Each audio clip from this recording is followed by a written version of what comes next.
Who doesn't love stumbling upon an old gay film? But the question I ask is, with all the strides that we've made with LGBTQ representation, do these old gay-themed films still hold up? A Midsummer Night's Dream. Auditions are Friday. I'm not an actor. Were the world mine? Old gay movies were so much fun, but do they still hold up today?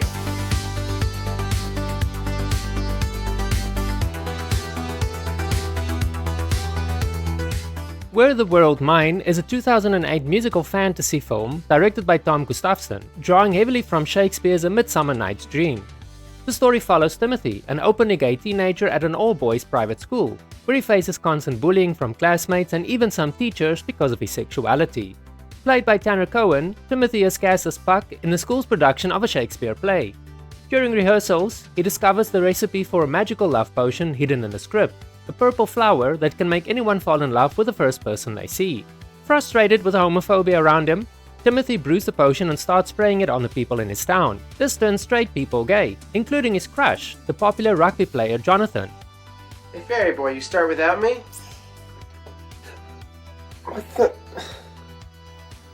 Are you okay? Chaos ensues as relationships flip, parents confront their biases, and the community grapples with a sudden shift in attraction. The film blends song and dance numbers with themes of acceptance, all wrapped in a light-hearted, dreamlike narrative that ends on a note of empowerment and self-discovery. Back in 2008, Were the World Mine arrived during a time when gay-themed films were gaining more visibility, but mainstream representation was still limited. Audiences loved it for its bold celebration of gay identity through a familiar Shakespearean lens. The musical elements, with original songs inspired by the Bard's sonnets, brought a sense of joy and escapism. Fans appreciated how it turned a classical comedy into a story of gay empowerment.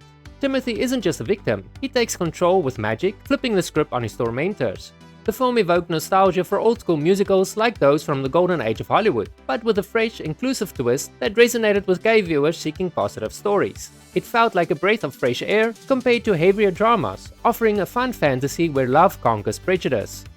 The New York Times called it a small, enduring film and an indie alternative to Disney High School Musical, highlighting its whimsical approach. So the question I ask is, does this film from 2008 still hold up in 2025?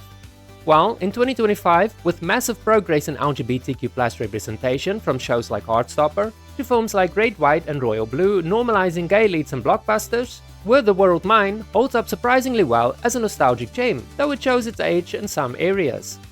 The core fantasy of using magic to combat homophobia remains fun and empowering, reminding us of how far we've come since 2008 when marriage equality wasn't yet nationwide in the US.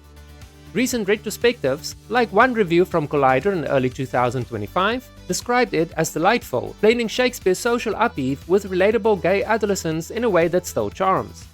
The film's strengths endure. Its musical numbers evoke that warm, nostalgic feeling of classic theatre, and the message of self-acceptance still feels timeless. It avoids heavy trauma, opting for light-hearted chaos that highlights joy and gay love. With today's diverse portrayals, including trans and non-binary characters in media, this movie's focus on gay teen experiences feel like a fond look back at the early 2000s indie cinema.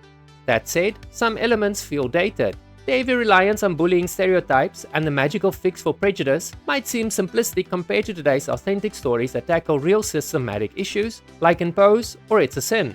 The 2018 retrospective review noted the lack of body diversity, which stands out more now with inclusive casting norms.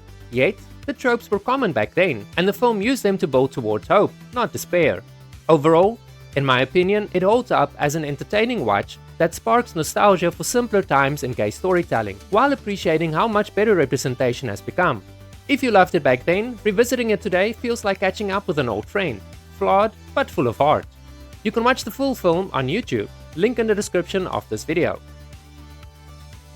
Thank you so much for watching this video. If you enjoyed it, give me a thumbs up and a subscription would be nice. You can also check out some of the other great videos on my channel.